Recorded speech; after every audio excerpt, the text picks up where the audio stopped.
বলো। কি হয়েছে বন্ধু? তুমি যে বলছো কেউ দেখে না, কিন্তু একজন তো দেখতেছে ঠিক।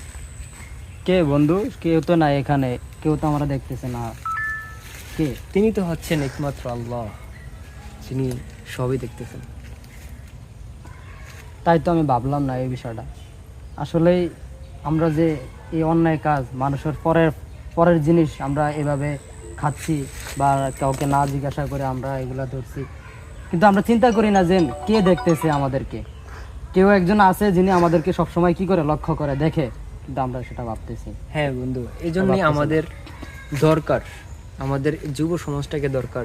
কারণ যুব সমাজ ঠিকই আড্ডা দেয়, আড্ডার ফাঁকে অমুকের গাছের আম, তারপর হচ্ছে তোমার মতো এমন কাঁঠাল চুরি করতে আসে বা ধরতে আসে, কিন্তু আসলে বাস্তবতা এটাও তো মানুষের একটা হক। ঠিক বলেছো বন্ধু।